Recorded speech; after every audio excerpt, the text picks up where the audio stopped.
Terima kasih Anda masih bersama kami, pemirsa. Sebelum kami lanjutkan perbincangan bersama Pak Ruben, ada beberapa data yang sudah kami siapkan. Di antaranya adalah mengenai negara-negara yang memungut pajak digital. Di antaranya adalah Jepang menerapkan consumption tax on e-services 8% sejak April 2014. Setelah itu ada Australia yang mengenakan pajak e-commerce terhadap transaksi di atas $10.000 Australia. Sementara itu di India, pajak antar bisnis e-commerce 6% sejak Februari tahun 2018. Prancis, pajak 3% penghasilan perusahaan digital. Kemudian untuk Korea, seluruh e-commerce wajib mendaftarkan PPN ke sistem pajak. Sementara itu untuk Tiongkok, penarikan PPN barang yang dijual di e-commerce. Dan berikutnya adalah ini mengenai potensi pendapatan produk digital di tahun 2020 untuk layanan musik streaming saja misalnya. Untuk Spotify, Joox, dan juga Deezer, secara potensi bisa mencapai 2,2 triliun rupiah. Setelahnya ada layanan streaming film seperti Netflix, Amazon Prime Video, dan juga Apple TV. Sebanyak 2,5 triliun rupiah potensinya.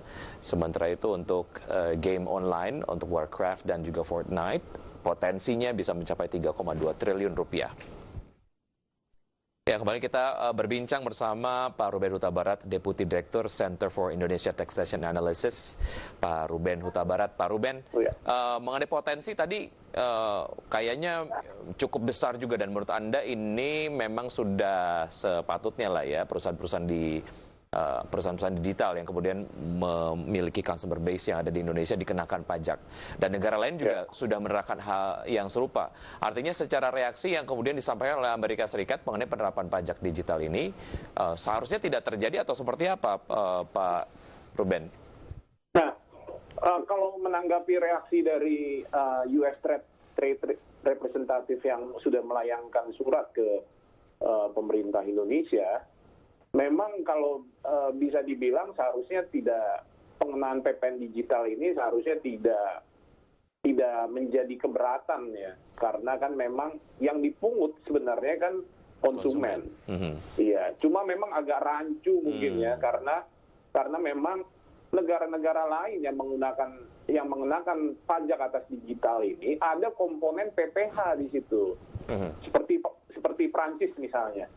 Gitu. Jadi termasuk pajak yang dibayar itu atas pajak yang dikenakan terhadap perusahaan-perusahaan digital itu ada komponen PPH di situ, tidak murni PPN seperti yang dikenakan Indonesia.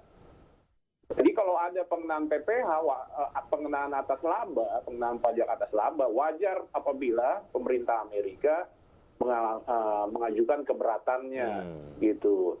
Namun case ini kan berbeda dengan Indonesia. Indonesia saat ini hanya baru menerapkan PPN, sehingga tidak seharusnya menjadi keberatan. Karena karena penanggung pajak sesungguhnya kan sebenarnya konsumen Indonesia, bukan tax residennya Amerika kan, gitu. Baik.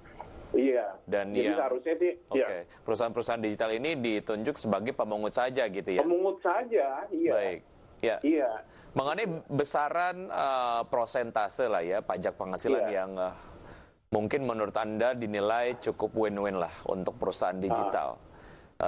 Secara PPH lah ya, berapa persen besarannya? Kalau tadi kita lihat ada yang dikenakan oleh Inggris dan juga beberapa negara lain berkisar antara 3 sampai dengan 6% gitu. Nah, menurut Anda untuk PPH sendiri berapa persen?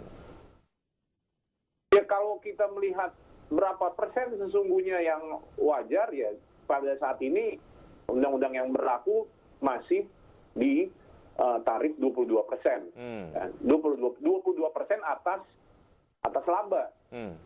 Tapi kan negara-negara lain yang mengenakan PPH atas transaksi digital ini, mereka mengenakan tarifnya rendah karena dikenakan atas omsetnya, atas total revenue-nya. Jadi kira-kira kalau revenue segini, labanya segini, dapatlah angka tarif efektif lah istilahnya itu, gitu loh.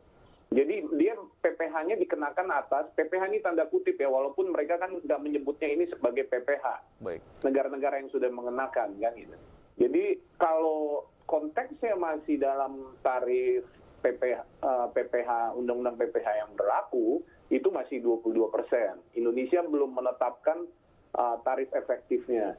Berapa tarif efektif yang wajar kalau misalnya Indonesia akan mengenakan mekanisme yang sama, pengenaan tarif PPh, tarif efektif atas penghasilan perusahaan digital ini, tentu pertimbangan-pertimbangannya banyak dengan mempertimbangkan competitiveness dari tarif tersebut, kan, dibanding negara lain misalnya.